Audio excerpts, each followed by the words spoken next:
ลุงพรเอานำเข้าหน้าอีกแล้ว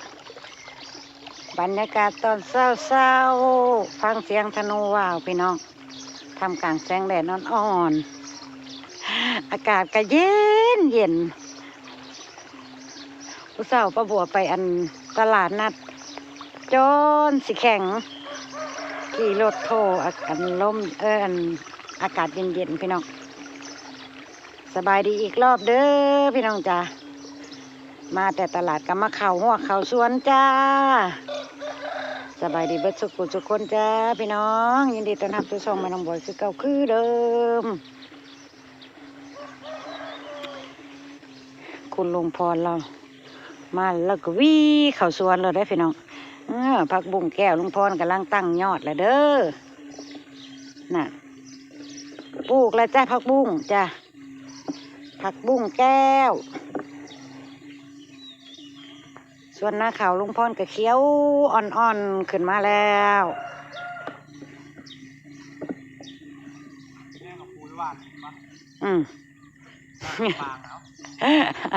ลุงพรเราจะไงมันงามใบละ10 บาทมือว่านปุ๋ยแล้วอ่ะพี่น้อง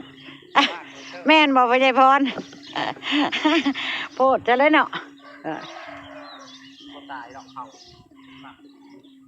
มันหมักปุ๋ยแล้วว่าแต่ว่ากังงามใบพินหูพิตาคือว่าไอ้ลีได้นี่นะใน3 ใบนี่3ต้นเพิ่นห่างพอดีเลยได้นี่บัดเพื่อเพิ่นเป็นเกาะในจูกันจึ๊กมันง่ายกันย้อนไปดำมันห่างเนี่ยไปดีพี่น้องน้ำมือเช้าลุงพรที่มาปล่อยหอยทำบุญก่อนซื้อหอยพ่อแม่สิวังเอามากินได้พี่น้องเอามาป้อยได้มื้อเช้าประบ่ซื้อมาจากตลาดนัดแม่หอยเพิ่นเอามาไงหน่วยใหญ่ๆอ้วนๆเนาะปล่อยลงหม่องจุดละถุงเอาไปยังเถาเก็บด้วยถุงใหญ่มันปิวว่อนเลยพี่มาพี่จุดหนึ่งมาพี่คือบ่หวานเนี่ยเรากองรถบอกกองไว้รถบอกโอ้ก็มีขาคือกันไปเอามาเป็นจุดมาวางพี่พอดีเลยว่าจะถึกน้ำบ่ลอยตัวเลยปล่อยหอยจ้ะพี่น้องปล่อยหอยป่าบ่ทันมากกับปล่อยหอยนี่ละถาเนาะไปปลามาไล่กินหางปลาเด้อปล่อยหอยนี่ละแนวมันสิบ่กินป่าลุงพรหอยเชอรี่บ่ปล่อยจ้ะดูดิประมาณนี้จุดหนึ่งรถพอดีเลย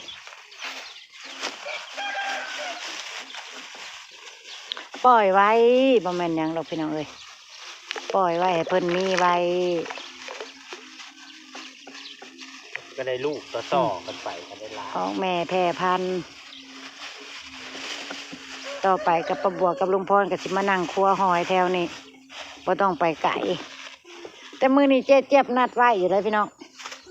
ครัวหอยนะเจ๊เจี๊ยบนัดประบัวไว้อยู่ตอนเช้าเพิ่นว่าไว้แต่มื้อคืนกินข้าวแรง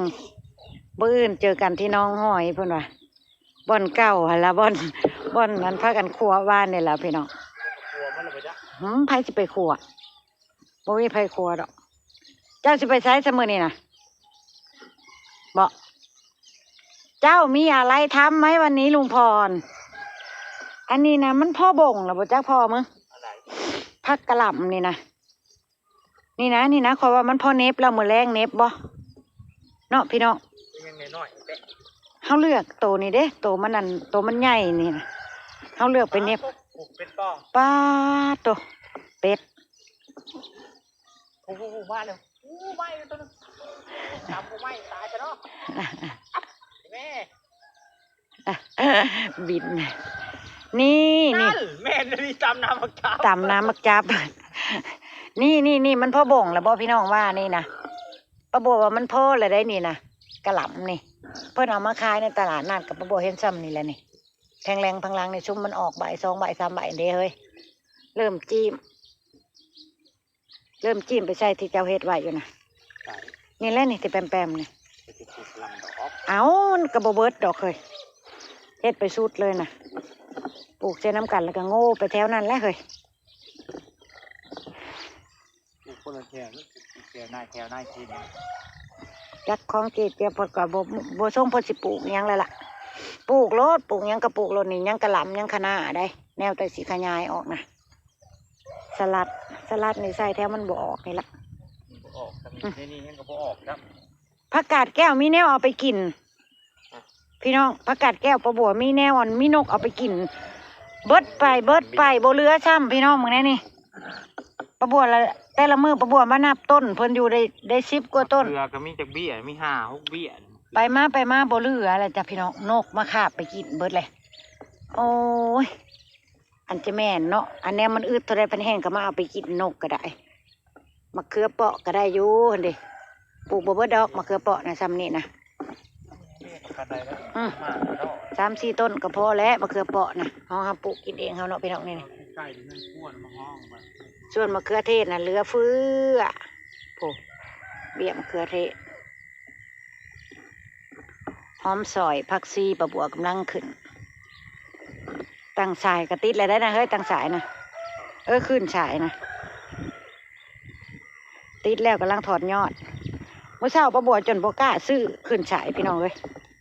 เพิ่นลิแต่กันก้านไหวเพิ่นเอามาขายน่ะน้อยเดียว10 บาทปลาบัวเลยบ่กล้าซื้อนี่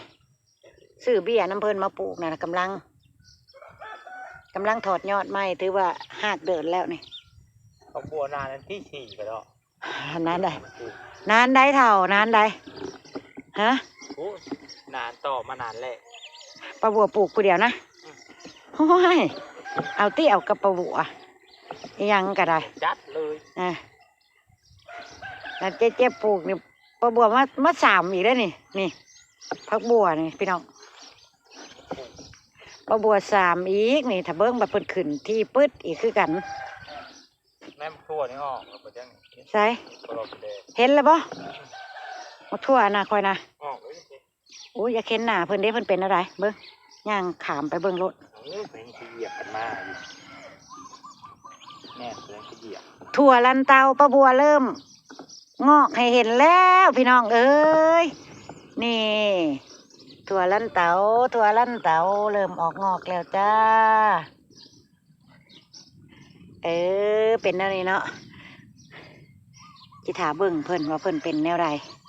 เป็นต้นแบบใดเป็นเครือหรือเป็นต้นมันเอียงอันนี้ผักผสมหมดเลยบ่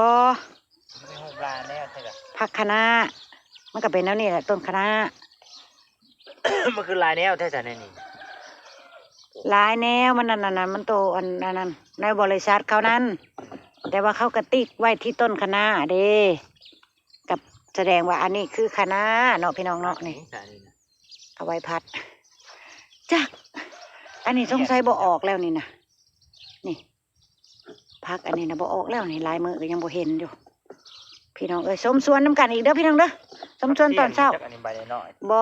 ทานตะวันน่ะเด้ยอดอ่อนทานตะวันยังอ่ะเด้กินอะไรบ้านี่เอามันยาวๆมาเลยจำคืบจำยังนี่กระตัดกินโลดกับ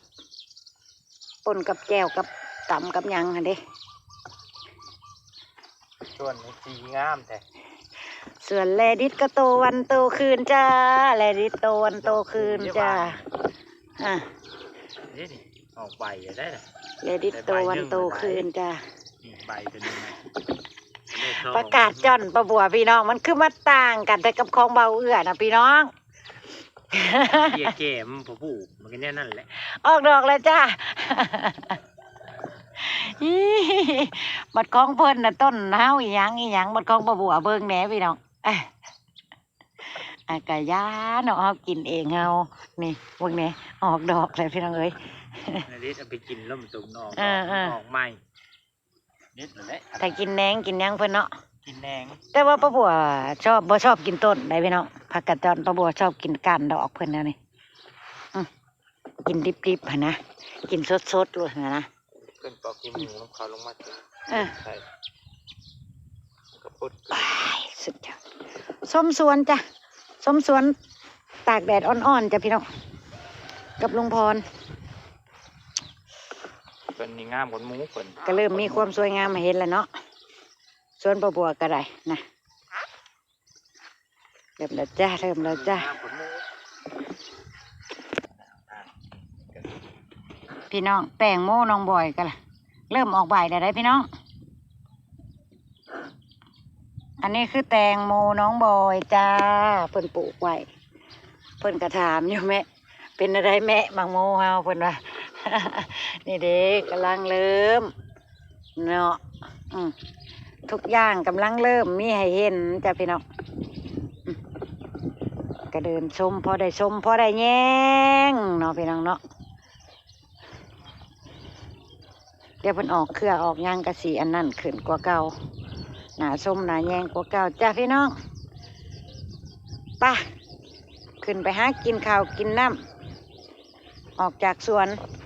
ไปคุยหอย ไปหาหอยต่อจ้ะพี่น้องอำลาพระจากแล้วจ้ะพ่อประบัวลุงพ่นคลิปหนาจ้าพากันเดินชมสวนซองเถาจ้ะสบายดีพี่น้อง